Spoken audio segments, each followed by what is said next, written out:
الحمد لله رب العالمين والصلاة والسلام على رسوله الأمين وعلى آله وأصحابه أجمعين أما بعد. آج اللہ کے فضل و کرم سے ہم نے سورہ اعراف کی تلاوت و سماعت کی ہے، اور اس سورہ میں اللہ تبارک و تعالی نے بڑی اہم باتیں ارشاد فرمائی ہیں. ان اہم باتوں میں ایک، جب جنتی جنت میں چلے جائیں گے اور جہنمی جہنم میں چلے جائیں گے تو اللہ تبارک و تعالی نے ان دونوں کا مکالمہ نقل کیا ہے. یعنی جنتی اور جہنمی آپس میں کچھ گفتگو کریں گے، کچھ بات چیت ہوگی دونوں کے درمیان. اللہ تبارک و تعالی نے مختصر انداز میں ان کی اس بات چیت کو، اس کنورسیشن کو اللہ نے نقل کیا ہے. جب جنتی جنت میں اور جہنمی جہنم میں چلے جائیں گے تو جنتی جو ہیں وہ جہنمیوں کو مخاطب کریں گے اور کہیں گے کہ اے جہنمیوں، ہم سے اللہ نے جو وعدہ کیا تھا ہم نے دیکھ لیا کہ وہ وعدہ پورا ہو چکا ہے، یعنی جنت کا وعدہ. اور ذرا یہ بتاؤ کہ اللہ نے تم سے جو وعدہ کیا تھا یعنی جہنم کا وعدہ، کیا وہ وعدہ پورا ہوا یا نہیں ہوا؟ تو وہ جو جہنمی ہے وہ اقرار کریں گے اور کہیں گے نعم، کہ ہاں اللہ کا وعدہ پورا ہو چکا ہے.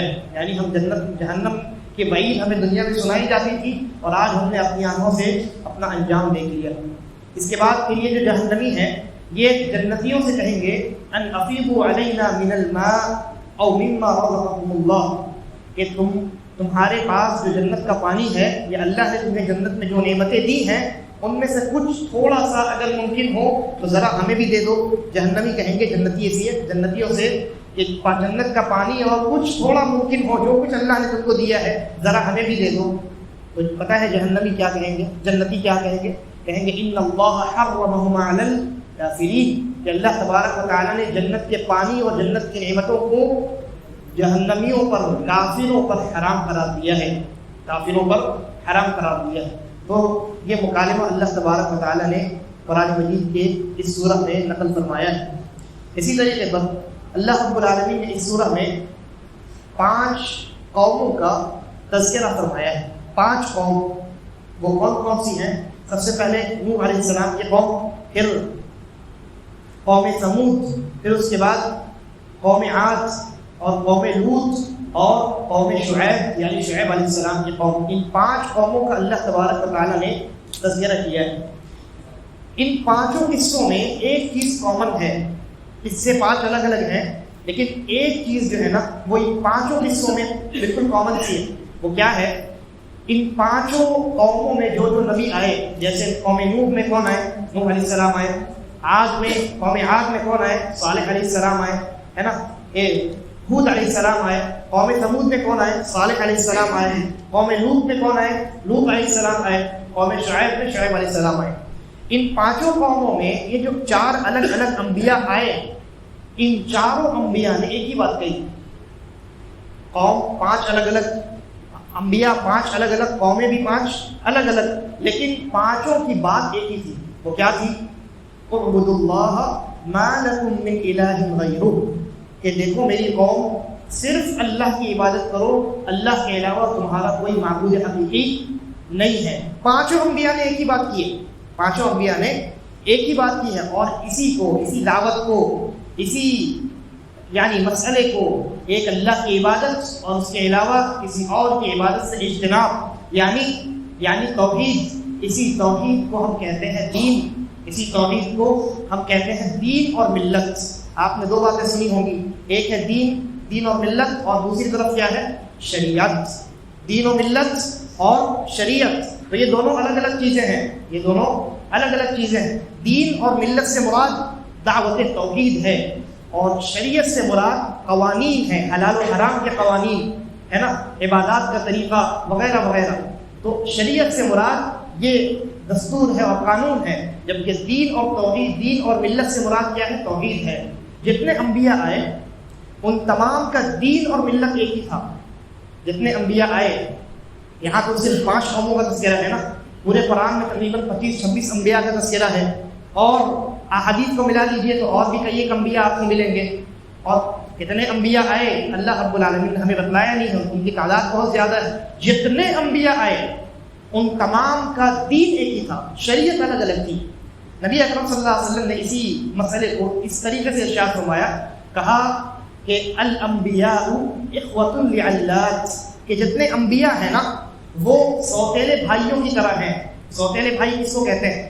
یعنی اللہ کے نبی نے آگے فرمایا کہ جتنے انبیاء ہیں وہ سب سوتیلے بھائیوں کی طرح ہیں، ان کا دین ایک ہے اور شریعت الگ الگ ہے. دینہم واحد وامہاتہم شتیٰ، ان کا دین ایک ہے اور ان کی مائیں الگ الگ ہیں. یعنی سوتیلے بھائی کن کو کہتے ہیں؟ جن کے والد ایک ہوتے ہیں، فادر ایک ہے، باپ ایک ہے، اور باپ نے کئی شادیاں کی ہیں تو ہر ایک بیوی سے بیٹے ہیں، اولاد ہیں. تو یہ جو الگ الگ بیویوں سے بیٹے ہیں یہ سب آپس میں کیا ہیں؟ سوتیلے بھائی ہیں. باپ ایک ہے لیکن مائیں الگ الگ ہیں. تو نبی اکرم صلی اللہ علیہ وسلم نے فرمایا کہ جتنے انبیاء ہیں وہ ایسے ہی سوتیلے بھائیوں کی طرح ہیں، یعنی ان کا دین ایک ہے. سارے انبیاء نے اپنی قوم میں جا کر کے توحید کی دعوت پیش کی، لیکن جس طریقے سے سوتیلے بھائیوں کی مائیں الگ الگ ہوتی ہیں ویسے ہی ان تمام نبیوں کی شریعتیں جو ہیں وہ الگ الگ ہیں. آپ دیکھیے موسیٰ علیہ السلام کی قوم اور دیگر جتنی قومیں ہیں ان قوموں میں تیمم کا کوئی کانسیپٹ نہیں تھا، صرف وضو کرنی ہوتی تھی، یعنی پانی کا استعمال کرنا ہوتا تھا. تیمم کا کانسیپٹ نہیں تھا. ان کو عبادت کرنے کے لیے ان کے لیے خاص عبادت گاہ ہوتی تھی، وہیں جانا پڑتا تھا. کہیں بھی نماز وقت ہو جائے وہ عبادت نہیں کر سکتے تھے. اس طرح کی بہت ساری چیزیں ہیں جو الگ الگ قوموں میں الگ الگ تھیں، لیکن تمام کی تمام قومیں اور تمام کے تمام انبیاء کی دعوت یعنی دین یعنی ملت وہ ایک ہی تھی. اور وہ کیا تھی؟ ایک اللہ کی عبادت اور اس کے علاوہ تمام معبودان باطلہ کی عبادت سے اجتناب. تو اللہ رب العالمین نے ان 5 قوموں کے واقعات کو اللہ رب العالمین نے بیان فرمایا، اور ان واقعات کو بیان کرنے میں بڑی حکمتیں ہیں. نبی اکرم صلی اللہ علیہ وسلم کے لیے تسلی بھی ہے اور اسی طریقے پر ان کے برے انجام کو بتلانا بھی ہے، اور بھی بہت ساری حکمتیں اس میں پوشیدہ ہیں. اسی طریقے پر اس سورہ میں اللہ رب العالمین نے حضرت موسیٰ علیہ السلام کا تفصیلی واقعہ بیان فرمایا ہے. حضرت موسیٰ علیہ السلام کا جو ہے پورا تفصیلی مکمل نہیں، بات چیزیں تو چھوٹ گئی، ان کے بچپن کا واقعہ یہاں پہ نہیں ہے، لیکن بہت سارا حصہ جو ہے حضرت موسیٰ علیہ السلام کی زندگی کا اور فرعون سے جو ان کے ساتھ جو معاملات ہوئے اللہ رب العالمین نے ان تمام واقعات کو اس سورہ کریمہ کے اندر ارشاد فرمایا، تذکرہ کیا. اسی طریقے پر اللہ رب العالمین نے بیان فرمایا کہ جب انسان دنیا میں نہیں آیا تھا، عالم ارواح میں تھا، جب انسان کے پاس جسم نہیں تھا، صرف اس کی روح تھی، تو اللہ رب العالمین نے تمام انسانوں سے ایک عہد لیا تھا، ایک وعدہ لیا تھا. اللہ نے یہ کہا تھا الست بربکم، کیا میں تمہارا رب نہیں ہوں؟ قالوا بلی شہدنا، تو تمام روحوں نے کہا تھا کہ آپ ہمارے رب ہیں اور ہم آپ کے رب ہونے پر گواہ ہیں. لیکن انسان جب دنیا میں آیا تو ایک بڑی تعداد نے اپنی اس گواہی کو بھلا دیا، اپنے اس وعدے کو توڑ دیا اور اللہ رب العالمین کے ساتھ شرک کرنے لگے. اسی طریقے پر یہاں اس سورہ کریمہ کے اندر اللہ تبارک و تعالیٰ نے ایک اور بات ارشاد فرمائی ہے. اخیر کے آیات میں اللہ نے کہا کہ وہ آپ سے قیامت کے بارے میں سوال کرتے ہیں. آپ کہیے کہ قیامت کا علم، قیامت کب آئے گی، اس بات کا علم صرف ہمارے رب کے پاس ہے، صرف میرے رب کے پاس ہے، اور میرے رب نے قیامت کے متعلق کہ وہ کب آئے گی کسی کو نہیں بتایا. لا یجلیھا لوقتھا الا ہو، قیامت کے آنے کا وقت صرف اللہ رب العالمین کو معلوم ہے، کسی مقرب فرشتے کو بھی نہیں معلوم اور کسی مقرب نبی کو بھی نہیں معلوم. وہ حدیث جبرائیل آپ نے سنی ہے، جبرائیل علیہ السلام انسان کی شکل میں آئے تھے اور رسول اکرم صلی اللہ علیہ وسلم سے کچھ سوالات کیے تھے. آخری سوال یہ تھا کہ یہ بتائیے قیامت کب آئے گی، تو رسول اللہ نے کیا جواب دیا تھا؟ کہا تھا کہ جس طریقے سے سوال پوچھنے والے کو نہیں معلوم ہے، جواب دینے والے کو بھی نہیں معلوم ہے، دونوں ہی اس بات سے ناواقف ہیں. سوال پوچھنے والا کون ہے؟ انبیاء کے سردار حضرت جبرائیل علیہ السلام. جواب دینے والا کون ہے؟ تمام انسانوں اور تمام انبیاء کے سردار جناب محمد رسول اللہ صلی اللہ علیہ وسلم. ان دونوں سرداروں نے کہا ہمیں قیامت کے آنے کا علم نہیں ہے. آج آپ دیکھیں گے بہت سارے لوگ ہیں مارکیٹ میں، سوشل میڈیا میں بہت سارے لوگ ملیں گے آپ کو، وہ حساب کتاب لگاتے ہیں، کیلکولیشن لگاتے ہیں کہ یہ آدھا دن ہوا، یہ پورا دن ہوا، ابھی قیامت کے آنے میں 500 سال باقی ہے، اتنا باقی ہے، اتنا باقی.